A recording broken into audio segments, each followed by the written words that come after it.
Hi there. How's it going? Is it going good? This is a really weird filter. I think I would like it more if the mouth was more receptive to all the things that I'm saying.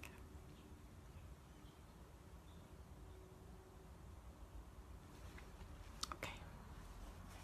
So today I'd like to read to you from this book I found on my bookshelf. It's called Patterns of Intention. I've been trying to read this one straight through, but honestly it's a little above my pay grade. But I do like being aspirational, and sometimes the easiest thing you can do is dive into a book without any expectation of remembering it. So we'll see how it goes. Okay. A lady taking tea, a Lockean viewing. Pursuing distinctness so much in isolation has meant taking a quite one-angled view of a lady taking tea. There are puzzles about its color and perspective too.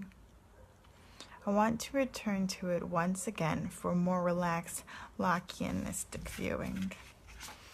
It is an early picture of 1735 and in Chardin's large format about a meter wide.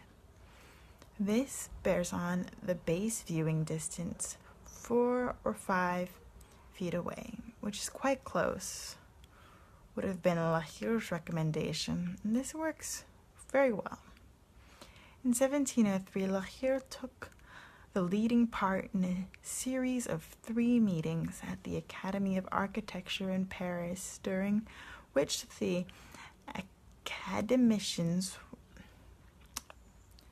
I've never seen that word before, academicians, worked out the distance from which, given the limits of distinct vision, discriminating perception of buildings was henceforth to take place. It was decided that the distance should be 1¼ times the breadth, or 2½ times the height of the building, whichever was the greater. This assumed a 45-degree arc, or rather cone, of vision, effective enough for some global sense of the whole, taking in the building itself plus 10% of framing space each side, and also allowed the beholder to be close enough for good attentive scanning of particulars. It is not that one limits oneself to this distance, of course, nor that one takes Lahir as authority, but it is the distance from which the picture makes its most characteristic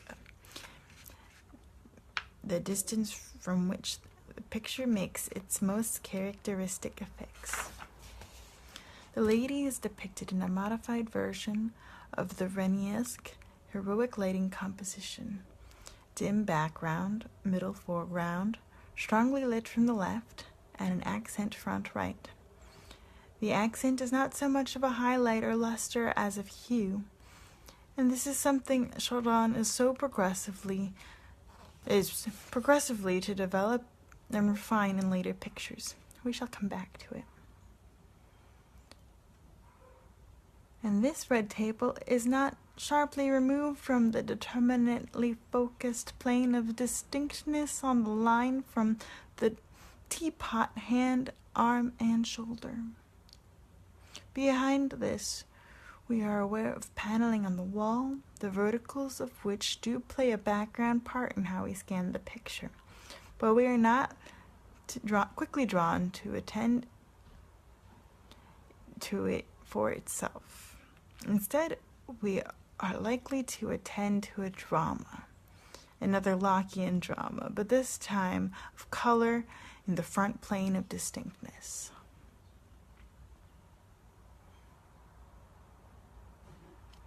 One of the 18th century lines of thought running through and from Newton and Locke is about the perception of the distance and the magnitude of differently hued objects.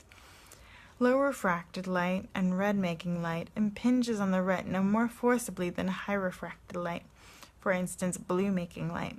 In fact, if we focus for the middle spectrum yellow, the point of refocus, the reds will be behind the retina, of blues before the retina, when yellow, red, and blue are at the same objective distance. Because of this, objects reflecting red light appear closer to us than blues. Pieter Camper marked the pictorial application of this phenomenon with a simple corollary advising against the use of red except in the foreground, an apprentice cliché that runs back to the Renaissance. In practice, the effect is used by painters in many different ways. Chardin often has a reddish object, such as a woman's dress, in the background and a blue equivalent in the foreground, leading to an effective contraction of the distance between them. But Lockeanism was clear. We have minds, and these process sensations into ideas, and this leads to an odd thing. If a red object appears closer than it is, it will be perceived as smaller than it is. A red vase will seem closer than a blue vase of the same size, and since our minds form an idea of the vase by setting size in relation to distance, we will judge the blue vase substantially the larger. This is an interesting degree of tension between sensation and perception. So the front plane display of color activity has a double plot. Reds and differently lights come forward, and blues and darks drift away. If the teapot were white, it would fall off the table.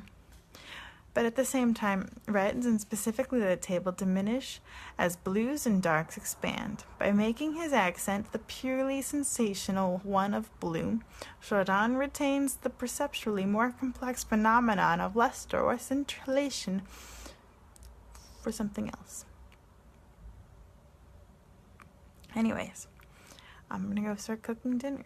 But thank you for enjoying some of this really sweet book called Patterns of Intention. And I'll probably be reading more of it later in the week. Probably not the same part, but what a fascinating part of the book. Color theory is very interesting. Part of it is that, yes,